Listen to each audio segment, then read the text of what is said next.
y'all. Today I'm going to talk to you about homeschooling fails. I'll share my biggest fail from the last year and what I'm doing to fix it. Let's get into it.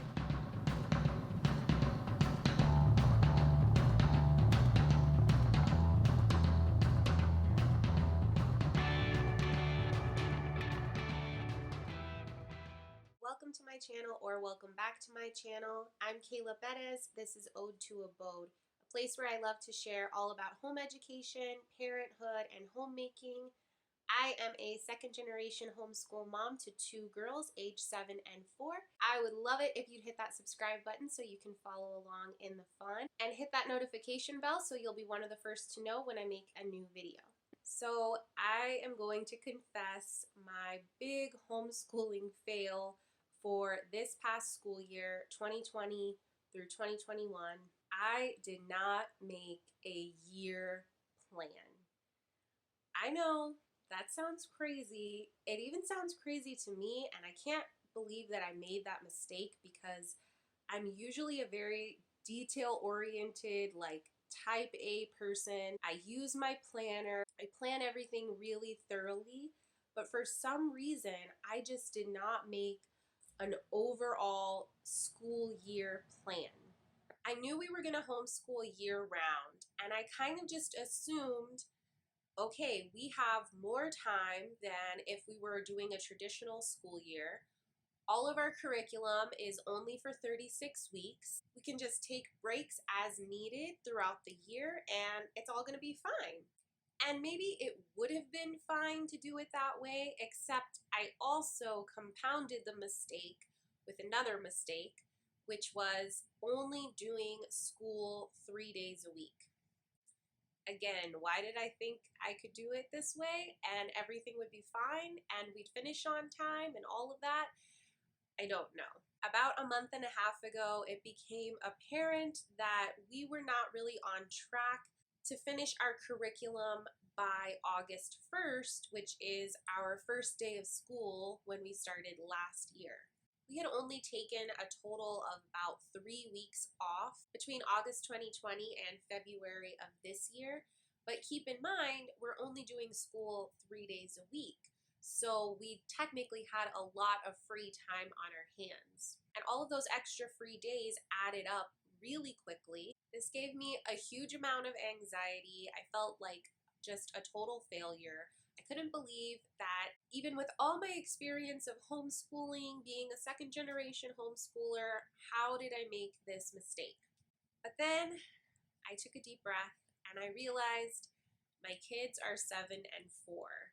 So this past school year was first grade and technically pre-K/kindergarten, and it's not the end of the world. I was able to look at the calendar and come up with a solution for how to get back on track. I realized that number one, we needed to be doing school at least 4 days a week. When I started researching year-round homeschool schedules to see what everybody else was doing, that was a popular choice. I also saw that I really needed to plan out when we were going to be taking breaks and make sure that our total amount of school days and weeks for the year was going to give us enough time to really dive into our lessons, our curriculum, make sure we were actually comprehending and retaining everything, and of course that we had time to finish things. Now, I also know that there are a lot of homeschool families that are really laid back, and a lot of us, including myself, try to be a little bit more loose with things like grade levels, and we try not to give ourselves so many restrictions or deadlines. I'm definitely not saying that those things are necessary or that they're the most important thing. But personally, for our homeschool, I did want to have a little bit of structure and just keep our momentum going. And my lack of planning really wasn't helping me reach that goal. So what am I doing to fix this fail? I'm going to make sure that we are doing school at least 4 days a week instead of 3.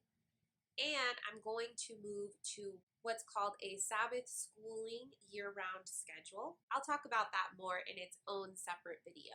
But really, I'm just taking this as a huge learning experience. I'm really glad that I noticed it in time to where I can implement these changes for the remainder of the spring and summer and really get us caught up to where I would like us to be by August. And I've also learned that a little bit of planning goes a long way. And so now I feel like I have a much better grasp on planning out a whole year, and I can share the tips and tricks that I'm going to be implementing with you guys in upcoming videos. The reason I really wanted to share this with you guys is I want you to know that homeschool fails are okay. There's no perfect homeschool mom, there's no perfect homeschool, and all of us are learning as we go.